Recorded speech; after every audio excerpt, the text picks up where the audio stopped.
welcome everybody. Thank you for showing up. Good to see you, and I wish we were all in the same room together. Um, Neil Boyd's here. Neil, feel free to just chime in whenever.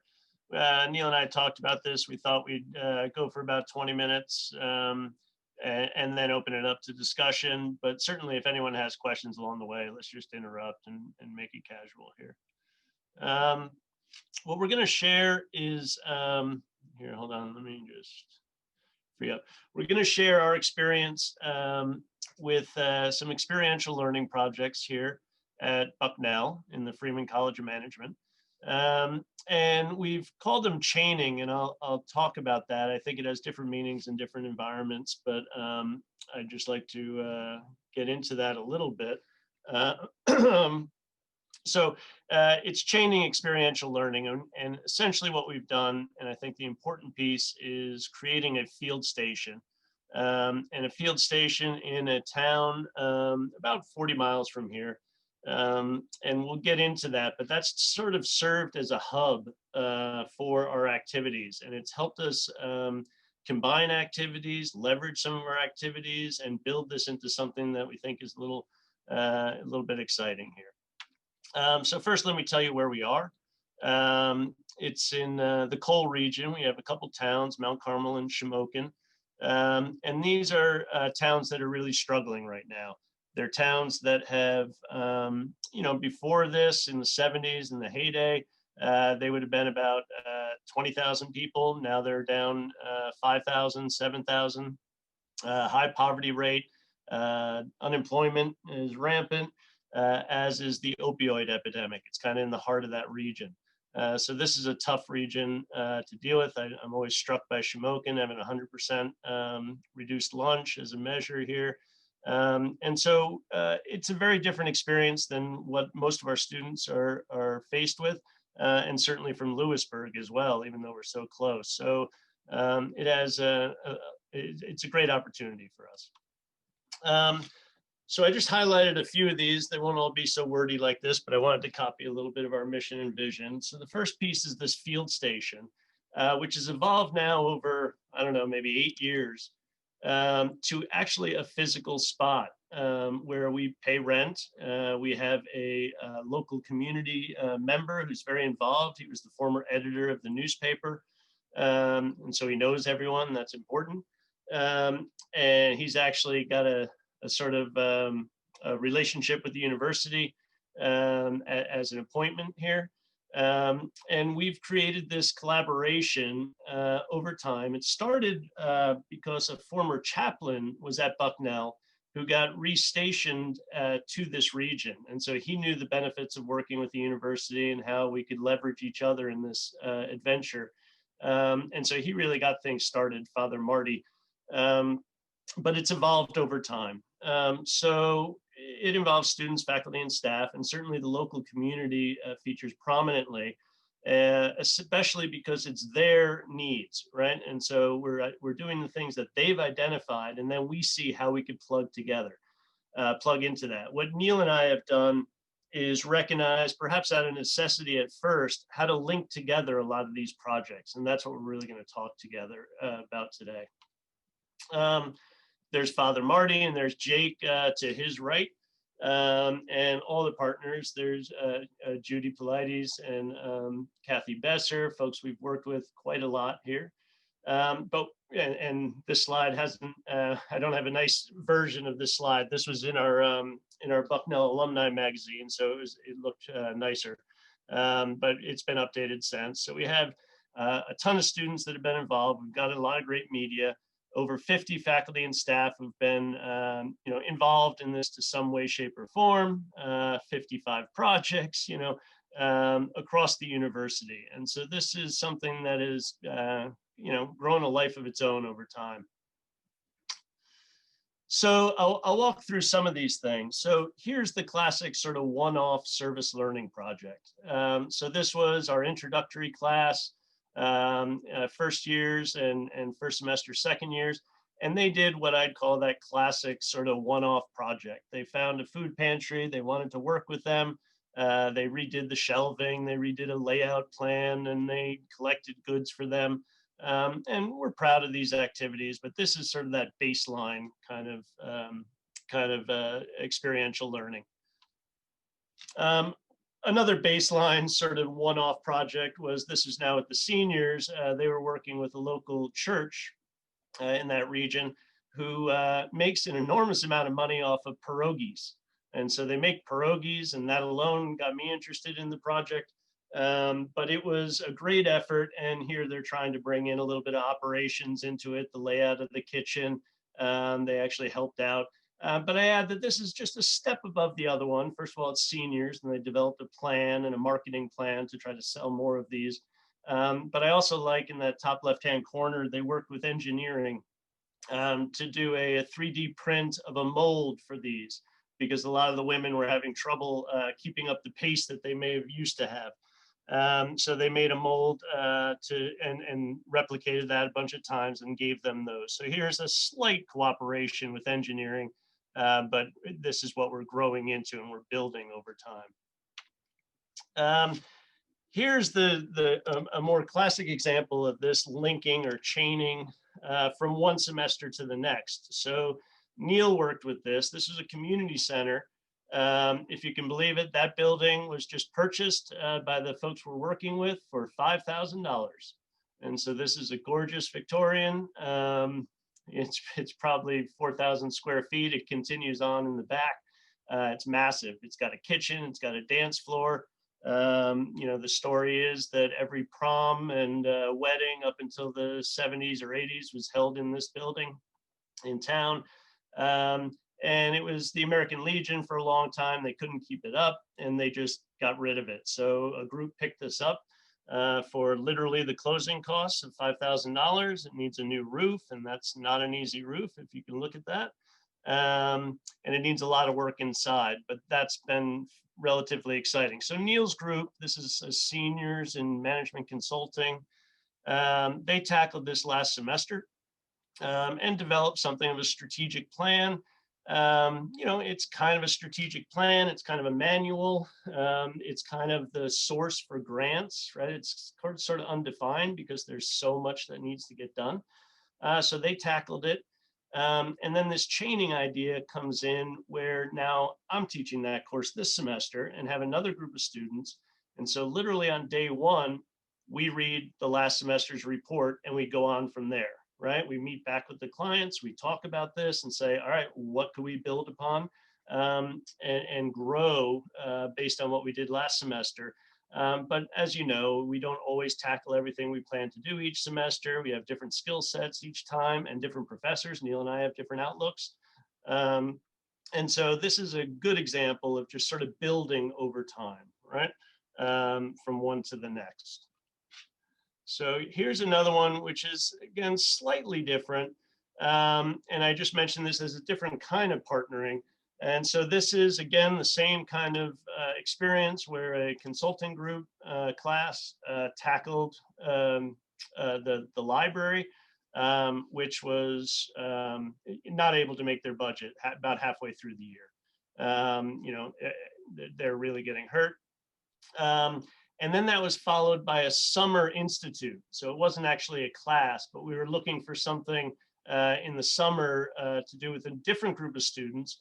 And again, we realized this is a great opportunity, right? If we're starting fresh each time, we never really get too far. But if they start with what my students did the previous semester and build upon that, they could identify something within there. And so, it's a 50-page document, and they say, chapter 2 is pretty sloppy. And I think I could really build that up. And then we were thinking we build a website. And it's like, great, okay, take the ball and let's move in that direction. And so it's helpful for the profs. It's helpful for the students. Now we're getting into the meatier stuff. So here's one where we had again, that consulting group, the first group. It was one of the first projects we worked with sort of a downtown kind of chamber of commerce kind of organization, the Mount Carmel Downtown Incorporated. And they did a fine job and did a survey of the kinds of things that could be done.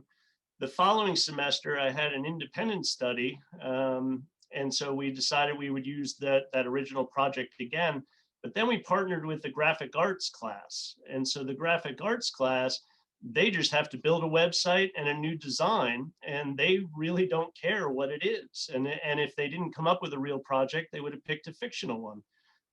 And so we said, we got a project for you. And I happen to be friends with Eddie Lopez, who's holding up the shirt there. He's teaching the course, and he says, this would be great. And so they actually developed this, this new logo for the town. And it was really a nice sort of blend between graphic arts and marketing students.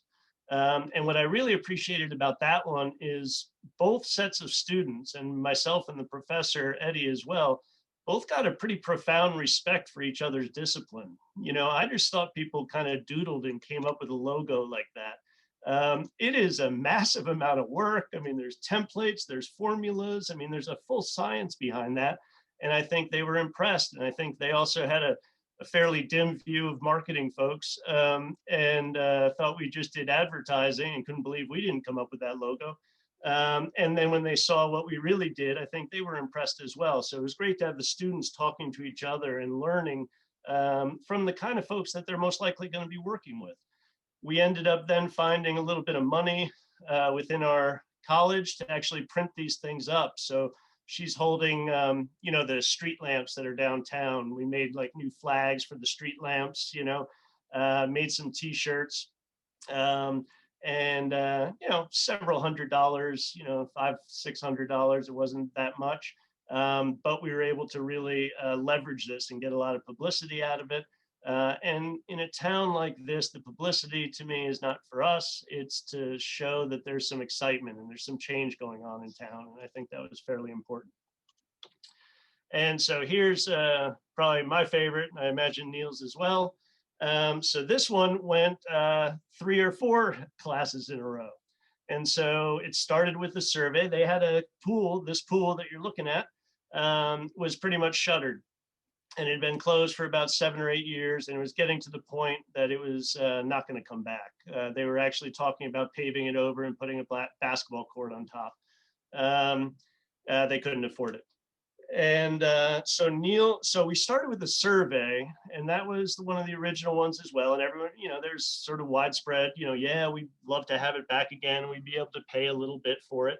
But there were some obstacles, and the obstacles were getting some money from the town, and also that they didn't have any sort of recreation committee. So we had to go through other channels. So that was the end of one semester. Neil then took the class that next semester and said, well, if we need a recreation committee, let's get a recreation committee. So his class actually got a recreation committee. They proposed it, they developed it, they presented it in town public hearings, they got it approved, and then they got $25,000 earmarked for this project from the town, because the recreation committee voted for it as soon as they got into power.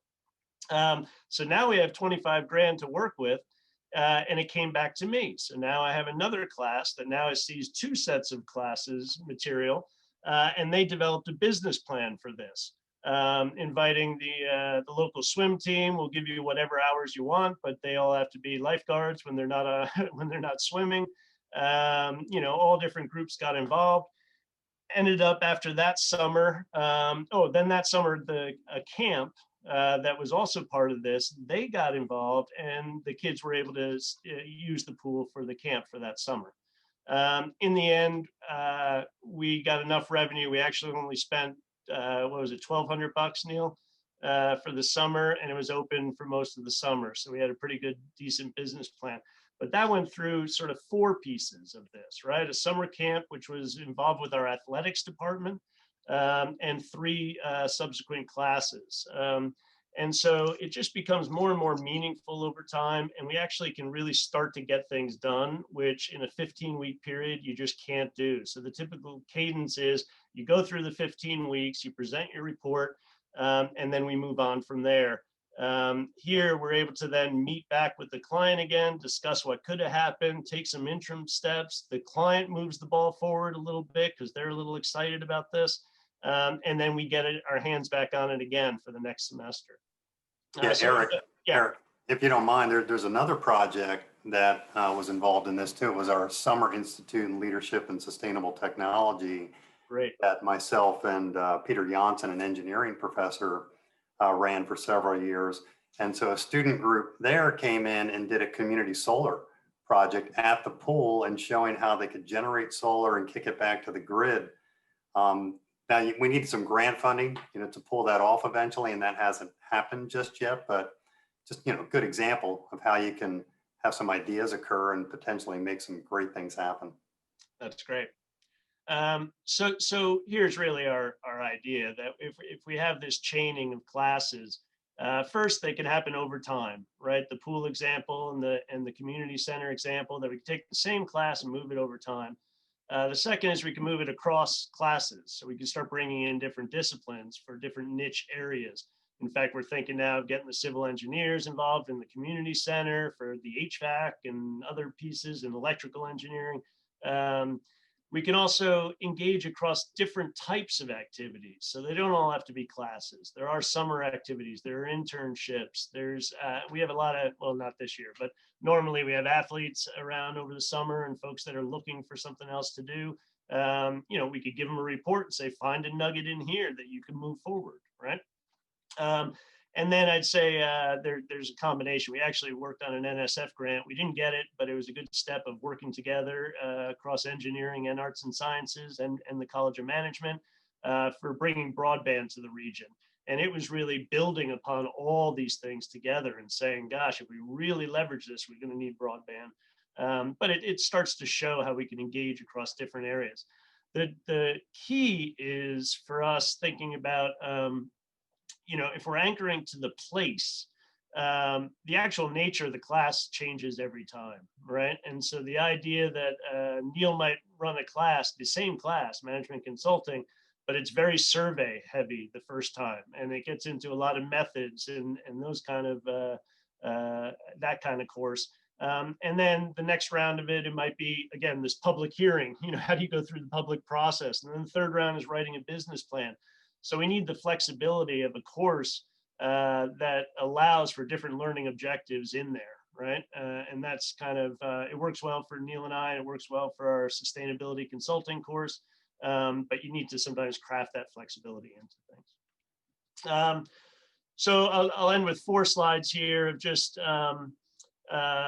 how people benefit, right? We've identified sort of these 4 players, and that's when Neil and I are trying to write this up and work a little bit, turn this into a little more of a research paper regarding impact. And in fact, Prime and our accreditation AACSB has led us to think about this, right? What really is the impact of these kind of things for community, for students, for faculty in the university? So for the community, certainly they got some direct impact. They get some goods. Some things happen for them, and we are able to help push the ball forward on a lot of different projects.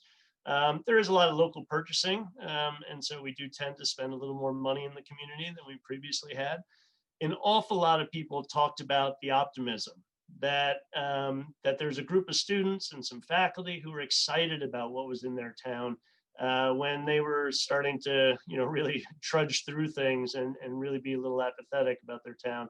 And so this sort of, this sort of injection of excitement and youth really was something. I think it helped our image. We got a lot of good press. But I think it was more important for them, right, for the town to sort of recognize this, and they were able to celebrate themselves a little bit.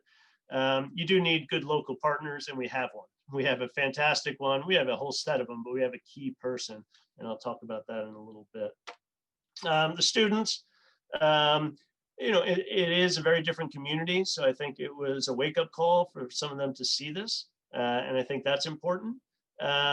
Doing real projects. A lot of Neil and I's students, the majors in sustainability, end up in consulting jobs. So this is certainly something they like to leverage, not only in terms of the service learning and the experiential learning, but the consulting itself, right? And actually what they did. We have a lot going into Deloitte and Accenture.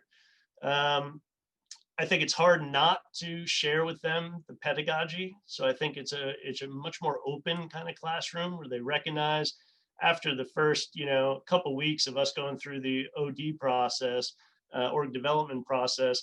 After that, we're just running it like project managers, and we're responding to things in real time as we see it, asking them to reach out across disciplines to find out who would understand and know the things they need to address.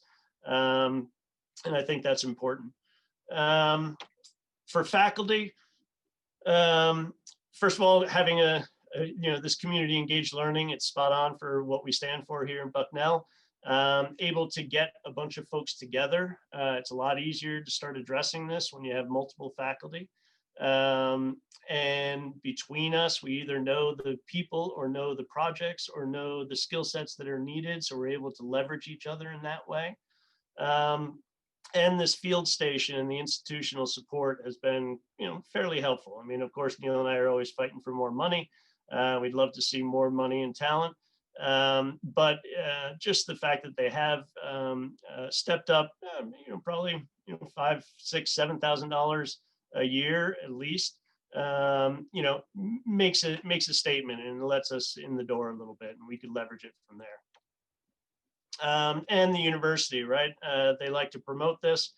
We've had something, especially now, where we do want to celebrate where we are. And in a lot of ways, we've been pushing away from some of these areas. And there was a big push by the trustees and the president to celebrate this. Quit saying we're 3 hours away from cool stuff in DC and Philly and New York. What we have is pretty darn cool. And it's really important. And I think when we think about grants, there's a big gap, especially for the big money, on small towns. And there's an awful lot of them struggling. So a lot of the big projects, they want to go to the Detroits of the world. And what we say is we've got a model for, working in a town of 5,000, but there are thousands of these 5,000 towns, all facing the exact same issue, all from upstate New York down through Appalachia. And so we'd like to make a little bit of an impact there. And the press has been pretty good.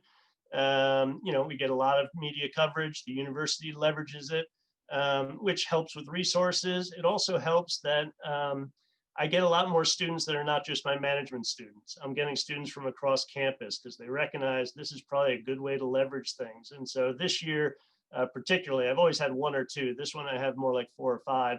And it's really helpful to have somebody, an engineer, to have somebody who is in data visualization, to have somebody from different skill sets for us to leverage in this on our consulting squads. And so finally, our list of recommendation. Yeah, you need some interested faculty. I think that flexibility with courses is pretty darn important. If you have a set content, it might not fit in, and it's very hard to shoehorn some of the content into these real life projects. But as long as you're allowed to let that evolve over time, I think it could work. Critical is that university center point, a person who could start gathering all this stuff. After we've been doing this for a few years, and Neil and I have just been kind of winging it, until someone starts writing all this stuff down, starts gathering all these reports, starts collecting all the newspaper articles, that's when it starts to look real. And that's when we're able to leverage that for a little more cash or a little more leverage from our dean, but also from the provost and others areas. And finally, that community center point, right? Jake, who we were able to work with. I think the critical piece there is he bought into this chaining idea. And, people expect a problem to be solved perhaps right away, or expect nothing to be solved right away, wherever they start thinking about working with students. But that recognition of it's not going to be this semester. This semester, we're laying the groundwork. Next semester, we're chipping away at a piece. It's going to take 3 or 4 of these to get things going. And I think he helps us really manage that process. So I'll stop there and maybe turn it over to Neil. And Neil, you can lead a discussion, or we can answer any comments or questions. And I think I could stop sharing here. So Joel, I think you had a question about benchmarking. What did you mean by that? Yeah, in the maybe next to last slide or something, you had said benchmarking, and you mentioned Cornell, a couple of other universities. So I was just wondering, what are they doing that you think are interesting?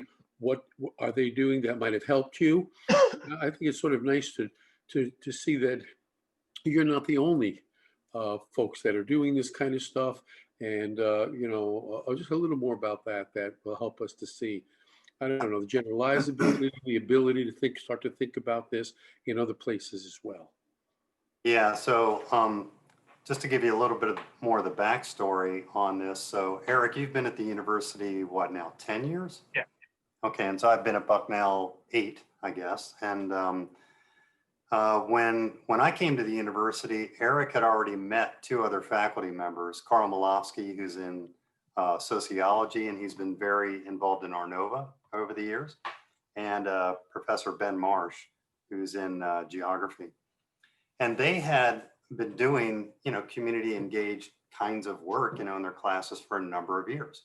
And so had Eric and I, just at other universities, before we came to Bucknell. And so not too long into our tenure, we met those guys, right?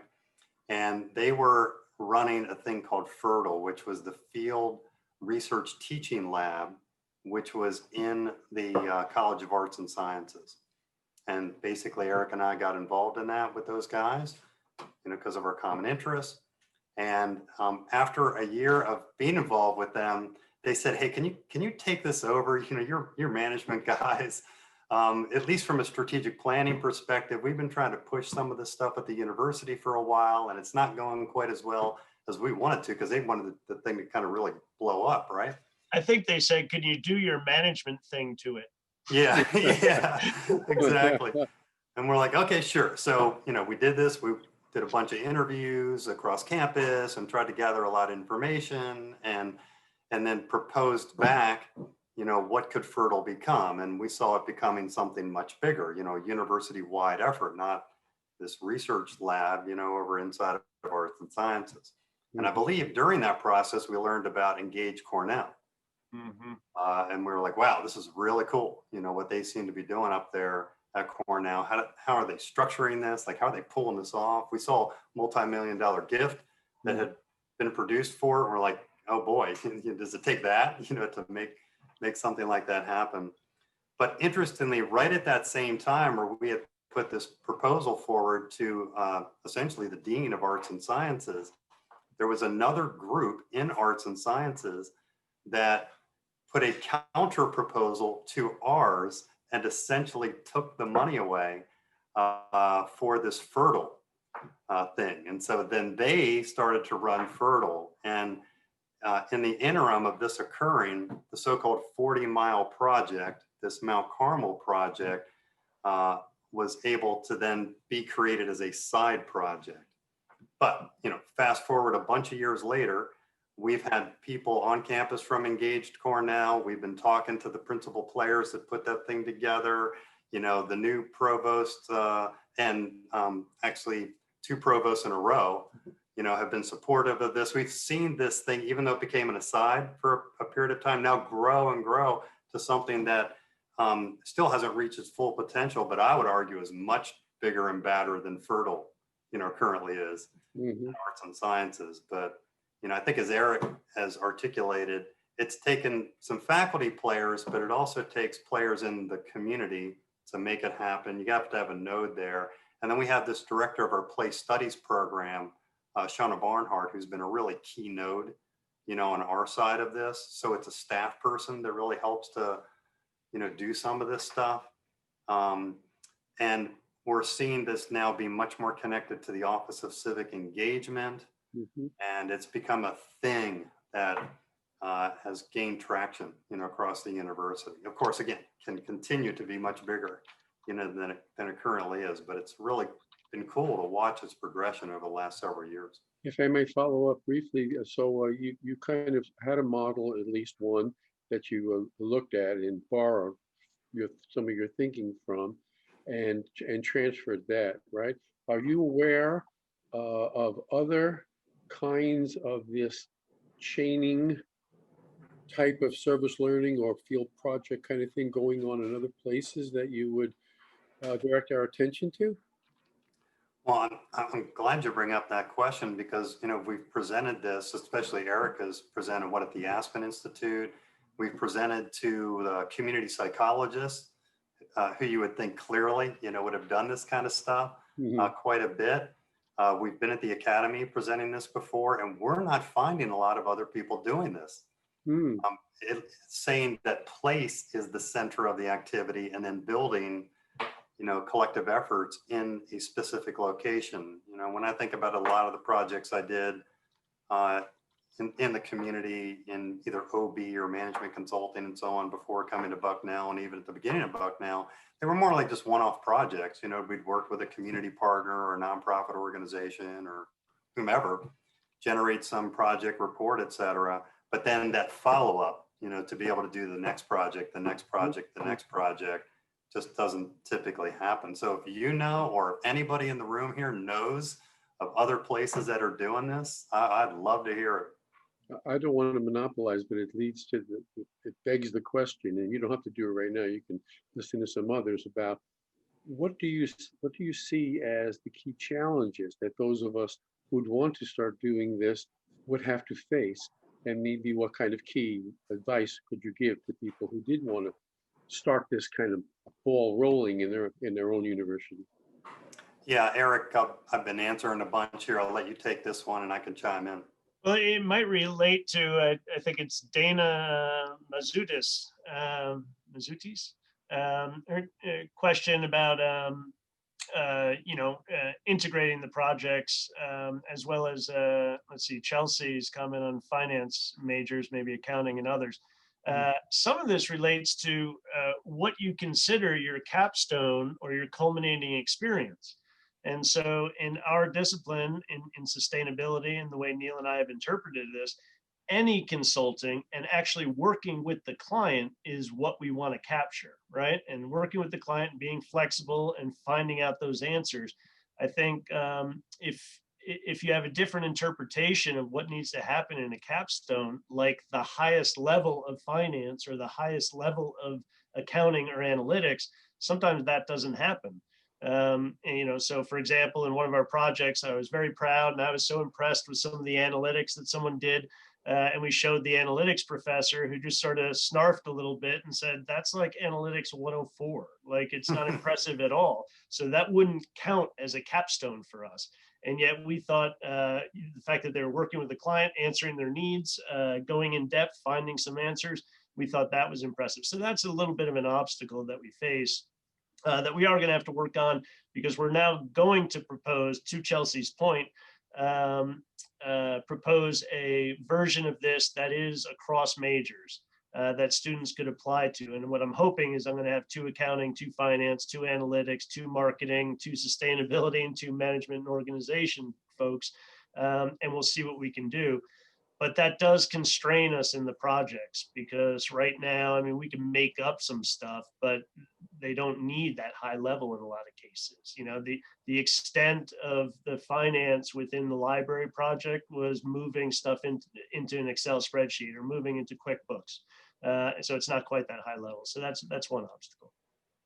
Yeah, I think I'd add on that there's a number of issues. I mean, you need some willing faculty that want to do community engaged pedagogy. I mean, there's a lot of folks that come out of their PhD programs and they don't know much about it, or there's concerns about doing it, during the promotion and tenure process. Mm. And we hear that across disciplines. That's not just something in the College of Management. So I think that's part of it, and you might need to build some infrastructure within whatever the logical unit is for people to understand community engaged pedagogy. Or service learning, these various things. We have a teaching and learning center, for example, on our campus that does maybe a tiny little bit of this, but we certainly thought about, fellows, for example, that would be either in colleges, for example, that would be sort of educators about this, just various ways to get the word out, if you will. Because Eric and I and some others in our college have kind of been the people that share the word on this, but not in a very formal way necessarily within the college. One stimulant is that, of course, we're in Prime and we have aligned to the SDGs as part of our strategic plan for the college. So that actually gives legitimacy to this kind of work, and then the dean says, hey, this is something of importance, because it aligns to the mission and the strategy of what we're saying we're doing. within the college. I think that's an important lever to think about, and maybe building it into the KPIs of a college, for example. I'm going to go back to the nodes again. They're so important. That Shauna Barnhart on our campus and a Jake at the Mother Maria Campus Center, in Mount Carmel. Those nodes are so important to be able to converse with each other, or faculty to go through Shauna to do X, or to communicate with Jake to be able to reach out to the folks, down in that area. So having those structural nodes are really, really important. So Some money would be helpful. Doesn't have to be 3.7 million necessarily, but a little bit of cash, probably coming from the provost level so that it's university wide to help stimulate would be important. Yeah, go ahead, Eric. No, I was just going to say, Jake and Shauna organized for a couple years sort of a fair where multiple clients, first of all, we came during our final project presentation. So our students gave a short version of their final project presentation. And then afterwards, 5 or 6 other clients from the community, or potential clients, they stood up and say, hey, I need this, I need this, I need this. And in the room were multiple classes, multiple professors who are all saying, I could do that next semester. I could do that. Hey, would you work with me on that? Maybe we could do something. And so that's where those nodes come in, because I don't have the bandwidth to do that. It's all I can do to put together a project. But the fact that Shauna is sort of culling those things and even sending out little, nudges to folks. Hey, would you consider doing something like this? And over time, I think those nudges become a little easier when they say, would you consider doing something like this with Eric or Neil? Not because we're good, but because we know the area. So they don't have to worry about saying, how am I going to break into this new area and start to meet all these people? We're saying we got all that covered, right? So once you have someone who's done it a bunch of times, we have those connections, and it's going to be a lot easier for you to plug in, really for just your specific little niche. I think Jill's comment is interesting, because when we looked at Engaged Cornell, started to study that a little bit more, we realized it was honestly a network structure. Like, yep, they had a, what I'll call a quasi-physical place, for the unit called Engaged Cornell. But honestly, they were just looking across their system and bringing in various nodes of connection to make the thing be able to be spread, across the university. Mm-hmm. And when we were all the way back, several years ago at our proposal to taking this thing to the provost kind of level for the university, we had questions about what's the right home. Should it be in place studies? Should it be in arts and sciences? Should it be in the management college? Where the heck should this thing be? We thought it should be at the provost level. So we thought maybe the Office of Civic Engagement would be the right location, but then they came back to us with, well, we don't know how we'd staff that, necessarily. So, having a home somewhere probably does make sense. And, this idea of a center for social action that Jill's talking about, we're currently hiring in the area of entrepreneurship, and we're thinking about a future where we could build out something within our college that would be about social impact, maybe a center, maybe something that would at least give a physical presence of a thing within our college. But still, the idea of an Engaged Bucknell, where there's a physical presence of something at the university level, and then our unit would connect to that, or an engineering unit would connect to that, and an arts and sciences, let's say, units would connect to that, I think is really the way to go. Now, talking to the guy from Engaged Cornell, though, he said it was all groundwork. Like, it was interesting talking to him, because he was like, you just got to talk to people. You got to go talk to this person and this person and this person, and push and push and push and push until you make things happen. And it's like, okay, yeah, it's not really special sauce, is it? It's just work, that you need to do. The stuff you're talking about reminds me of a session earlier today. Someone at Rutgers and somebody at Gulf University in Canada, where they were talking about a consulting kind of course. They had a deep kind of, Neil, you'll appreciate this, action learning, reflective component, real strong collaborative component between the students and the client, so to speak. If you didn't get a chance to catch that, I think you would find very interesting, and perhaps more than a little useful, watching that video when it gets posted on the Rutgers website for the other sessions. Yeah, can you say that again, Joel? I didn't catch all of that. Yeah, hold on a second. I'll tell you what it was. It was called Day 3.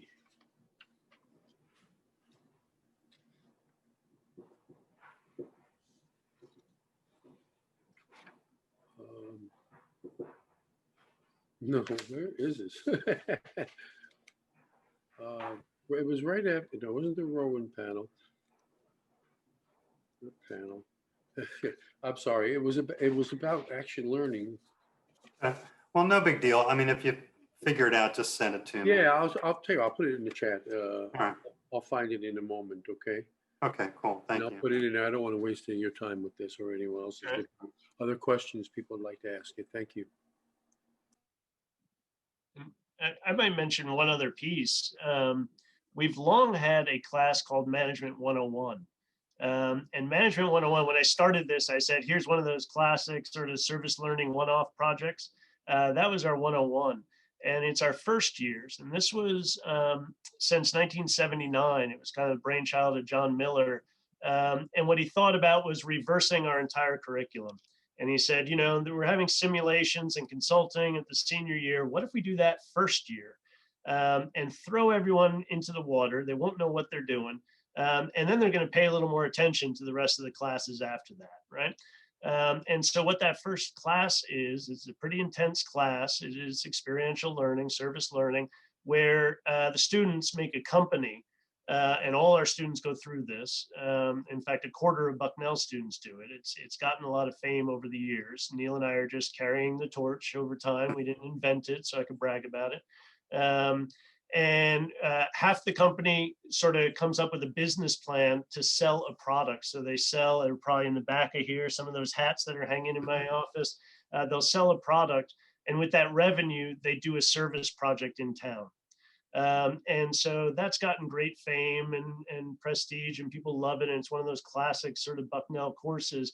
But I think that seeded deep into everyone's understanding that this is important stuff and it's a great way to learn. Even though it's at a very low level. And so we're kind of just replicating that at the 400 level now. And I think we're riding a lot of that goodwill. You know, I just don't want to underestimate that. I think that's important to our success in being able to do something like this. And the students learn a lot about group work, and they learn a lot about reaching out to community members. You know, one of the slides, and I skipped over it, was procrastination. You know, and students think they should be able to, you know, send a text or just, you know, solve a problem when they get there. And I'm like, no. We have to schedule phone calls for some of these people, right? We got to use an actual phone call. You know, Mayor Bing still has a rotary phone. And you kind of got to call him during dinner. Like that's the right time to call him, you know? And so the fact that they've gone through that and then even did that a little bit in a few classes makes them primed and ready when they're getting to our class. So again, success outside of our hands for sure.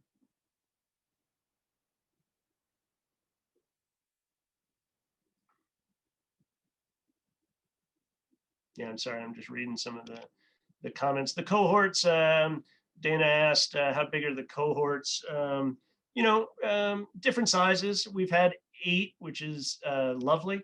15, 12, 15 in that neighborhood. But we're talking about making this into sort of a college-wide requirement as a capstone or culminating experience, in which case we're really going to have to rethink our model. First of all, we're going to have to move to a few more towns. There's not enough projects, you know, to do all this.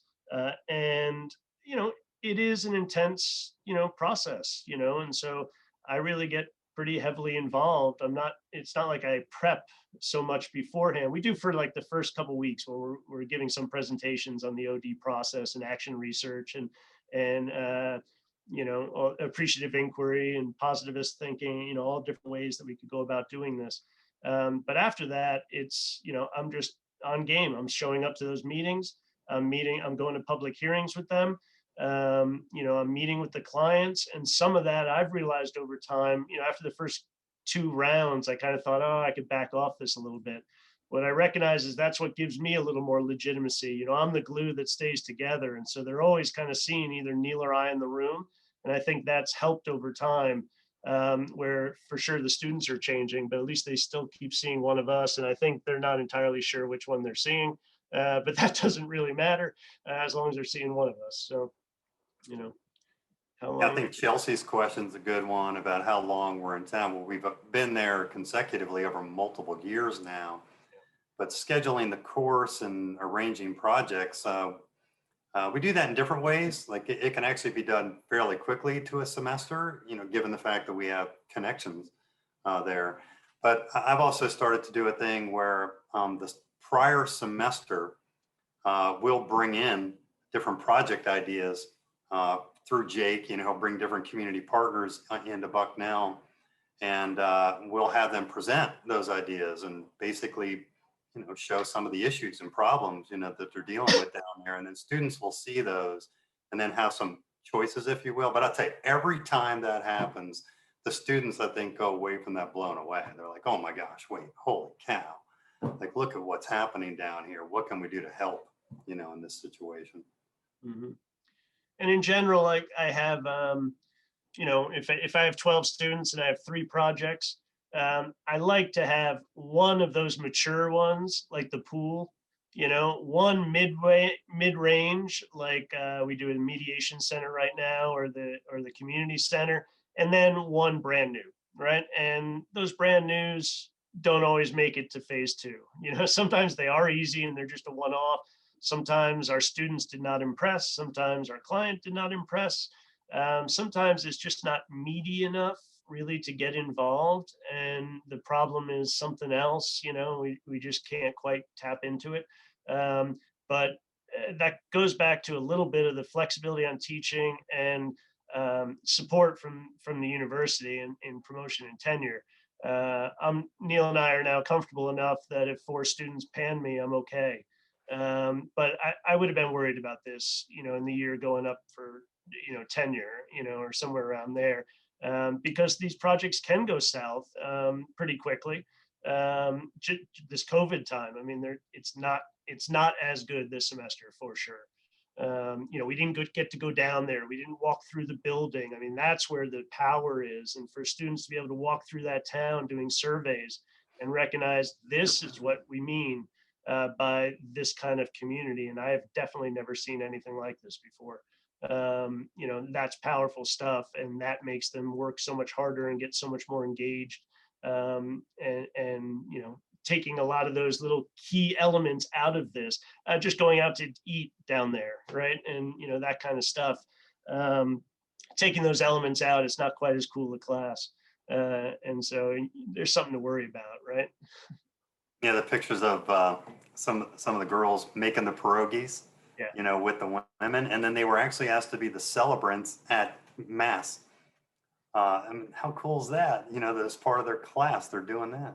Well, that was God's work, right? Father Marty, we're talking about here, who was orchestrating this. And I had 4 girls in a team, and they're all Roman Catholic. And we were working with the Catholic Church. And oh my gosh, the priests, the nuns, all the women who were working there, they just fell in love with this group. But talk about instant entry into a client, right? To be able to bring up the gifts at Mass, to have breakfast with the priest after church, and they actually attended church, right? That just sort of built this whole thing, and they could do no wrong after that. They had full access. They actually presented their findings in church after Mass. You know, and many people stayed to watch. So, you know, that helps. I think Susan's question there. Well, let's see. Maybe we'll take Susan or Chelsea. Go ahead, Eric. You can read those. No, go ahead. You got it. I'm just reading now. Yeah, I don't know, Susan, in terms of the you know, affinity that we're building toward Bucknell, you know, broadly speaking. But I can say certainly in specific courses where I've been around the students that have been doing these things, it absolutely is, you know, I'm going to use the language life-changing, you know, for the students. I mean, it's amazing to me, and we hear this from alums, what, 30 years out, 40 years out, 50 years out now, you know, is it 50 years? Yeah, 50 years out from 1979. talking about that management one-on-one experience and just how crucial that was in the development of their lives. And from the more recent students that have been doing this 400 class, especially, we're hearing the exact same thing. I mean, they're certainly talking it up in job interviews and in more functional ways, but you know, the kind of experience they get here, it's awesome. It's amazing. You know, and it is a different kind of teaching. You know, we leave a disastrous meeting and we're driving back for half an hour talking, right? So we could all sit there silent, or I could still be the teacher there, you know. And I said, I think you lost them at day one. No one understood what stakeholder meant.